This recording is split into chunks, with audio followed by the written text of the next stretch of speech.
नूतन डाक्तरखाना को दुई दुई थर उद्घाटन कले हेले एजाए आरंभ हैला नहीं नूतन डाक्तरखाना रे रोगी सेवा।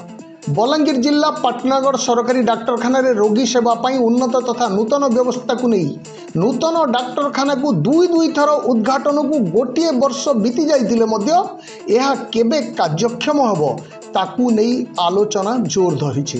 2024 मसीहा नवेम्बर पहला रे मुख्यमंत्री मोहन चरण माझी, उपमुख्यमंत्री तथा कृषि मंत्री कनक वर्धन सिंहदेव, स्वास्थ्य मंत्री मुकेश महालिंग, सांसद संगीता कुमारी सिंहदेव, राज्यसभा सांसद निरंजन बिशी, जिलापाल गौरव शिवाजी सलवार, उपजिलापाल सुनील कुमार मेहर सह अन्य विभागीय उच्च पदाधिकारी उपस्थिति रे मुख्यमंत्री करकमल रे उद्घाटन होइतिला एई डाक्तरखाना। सूचना योग्य जे यह पूर्व तत्कालीन राज्य सरकार 5T सचिव भिके पांडेयन जोगदे स्थानीय पूर्वतन विधायक सरोज कुमार मेहर उपस्थिति रे एई नूतन डाक्तरखाना को उद्घाटन करा जाइतिला। तेबे राज्य रे बीजेपी सरकार आसिबा परे उद्घाटन होई सारितिबा ए डाक्तरखाना को पुणी थरे उद्घाटन करा जाइतिला हेले ए पर्यंत कार्यक्षम होई परिला नहीं। नूतन डाक्तरखाना केबे कार्यक्षम होबो बोली चर्चा जोर धरिछि, साधारण रे प्रश्न घनेई आसुछि। अपर पक्ष रे उपखंड डाक्तरखाना रे चिकित्सित हेउतबा रोगी माने बेड अभाव तले बारंडा रे चिकित्सित हेउतबा देखिबा को मिलुछि। सरकार नूतन डाक्तरखाना को कार्यक्षम कले सुविधा रे स्वास्थ्य सेवा पाई परिबु बोली रोगी मानक संपर्कीय माने कहिसंती। विभिन्न समय रे उच्चतर चिकित्सा पाई जिला मुख्य डाक्तरखाना को स्थानांतर करा जाउछि। पुणी नूतन डाक्तरखाना कार्यक्षम हेले सीटी स्कैन डायलिसिस भली व्यवस्था होई परिबो बोली भी लोके आलोचना करुचंती।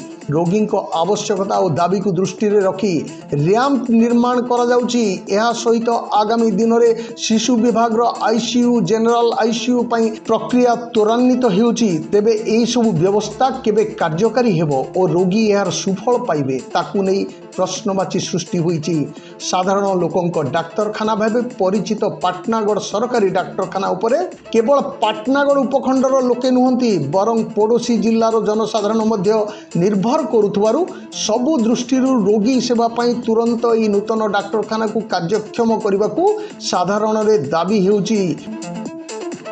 तो इनर पेशेंट माने जेन बलांगीर जोछि जे बलांगीर नि जेबार कथा आर बड़ डॉक्टर इने रही करी पेशेंट के डॉक्टर देखबार कथा हेटा हमें चाहू छु। हां नुआ हॉस्पिटल रही छे बड़ डॉक्टर आसन आर पेशेंट के भल कर देखन सेटा हमें नुरु छु आर चाहू छु सेटा नुआ हॉस्पिटल।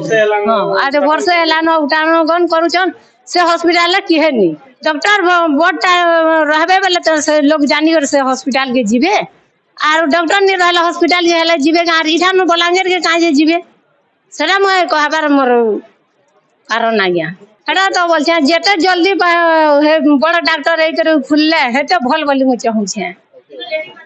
मन्ना भास्कर फरिया मुई ना हॉस्पिटल गले भल हेता जानला ए बुढ़ा खरा मास खाला ना एसी लागे छे एसी चलू छे प्रदर्शनी देखा है जे बेड गुटे दै छ ना पान बुझले बुले दी सरका करू छने हेले देखै गले सुनो नहीं बोले जो छ बसना राशन नि गो जल्दी हां गइनो न सुमने आर के कहेबा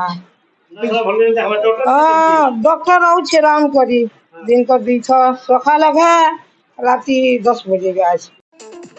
पाटनागढ़ भोजराज दंडसेना रिपोर्ट कौशल प्रवाह।